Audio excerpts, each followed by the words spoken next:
Vous vous promenez dans les couloirs sacrés du British Museum, entouré de trésors inestimables, d'artefacts qui ont traversé les millénaires.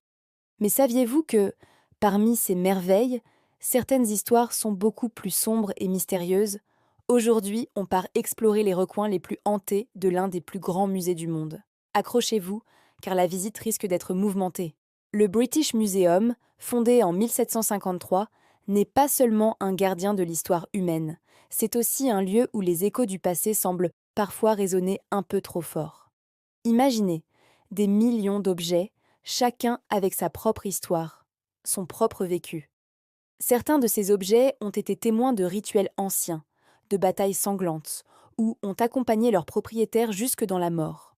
Alors, est-il vraiment surprenant que certaines âmes semblent s'être attachées à eux? Des gardiens de nuit aux conservateurs, de nombreux employés ont partagé des expériences pour le moins troublantes.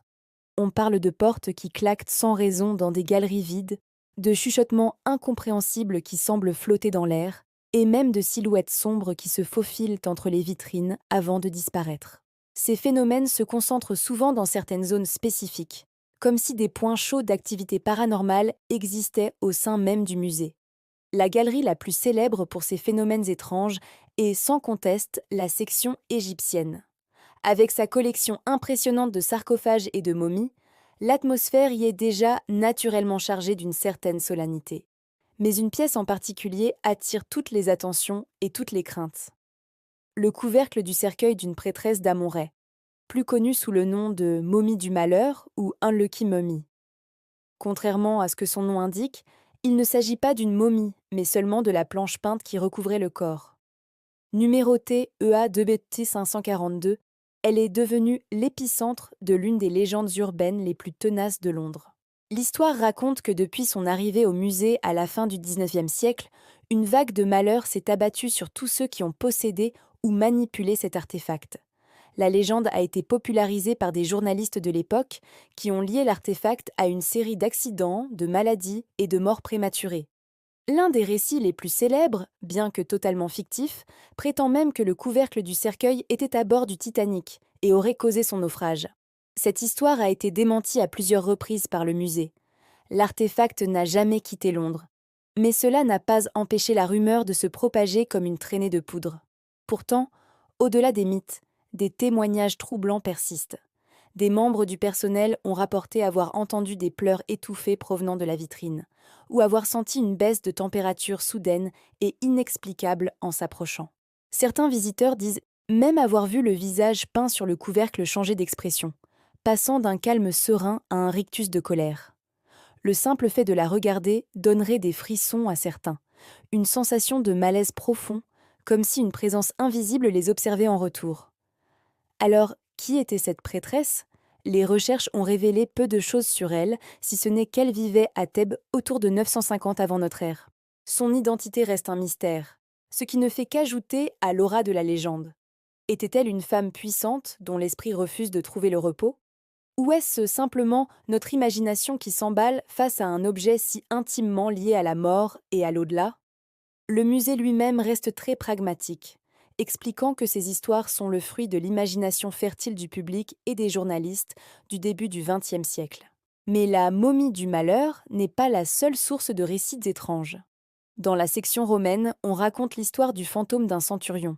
Des gardiens l'auraient aperçu, marchant d'un pas lourd sur les anciennes fondations romaines qui se trouvent sous le musée actuel. Il apparaîtrait toujours au même endroit, comme s'il rejouait éternellement sa dernière ronde. Une autre galerie, celle des horloges, serait également le théâtre de phénomènes bizarres.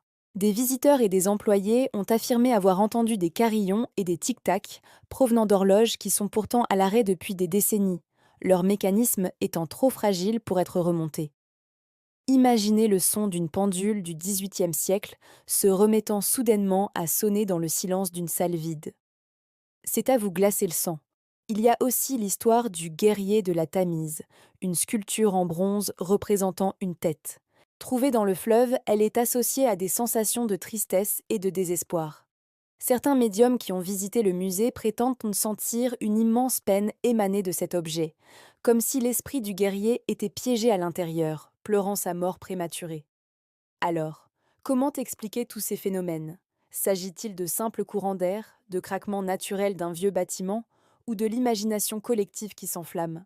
La théorie de la mémoire des lieux suggère que les émotions fortes et les événements marquants peuvent laisser une empreinte énergétique sur un endroit ou un objet. Le British Museum, avec ses millions d'artefacts chargés d'histoire, serait alors un candidat parfait pour ce genre de phénomène. Chaque objet a été créé, utilisé, aimé ou craint par quelqu'un. Le couvercle du cercueil a été peint pour protéger une défunte dans son voyage vers l'éternité. Le casque du centurion a vu des batailles. Les horloges ont rythmé la vie de familles entières. Peut-être que ce ne sont pas des fantômes au sens traditionnel du terme que l'on rencontre, mais plutôt des échos, des résidus émotionnels du passé qui se manifestent à nous. Quoi qu'il en soit, que vous soyez un sceptique convaincu ou un amateur de paranormal, ces histoires ajoutent une dimension fascinante à la visite du British Museum. Elles nous rappellent ça que derrière chaque vitrine, il n'y a pas seulement un objet, mais une vie, une histoire et parfois un mystère qui refuse de se laisser enfermer. La prochaine fois que vous vous promènerez dans ces galeries, ouvrez l'œil et surtout, tendez l'oreille. Vous pourriez être surpris par ce que vous entendez. Le British Museum continue d'attirer des millions de visiteurs chaque année, non seulement pour sa collection incroyable, mais aussi pour cette réputation sulfureuse qui l'entoure. Et c'est peut-être ça, la vraie magie des musées. Ils ne sont pas seulement des lieux de savoir, mais aussi des portails vers l'imaginaire, où l'histoire et la légende se rencontrent. Merci d'avoir regardé cette vidéo jusqu'au bout. Si les histoires mystérieuses et les légendes vous passionnent, n'hésitez pas à laisser un pouce bleu, ça aide énormément la chaîne. Dites-moi en commentaire si vous avez déjà vécu une expérience étrange dans un musée. Et bien sûr, abonnez-vous et activez la cloche pour ne manquer aucune de nos prochaines explorations. À très bientôt pour une nouvelle aventure.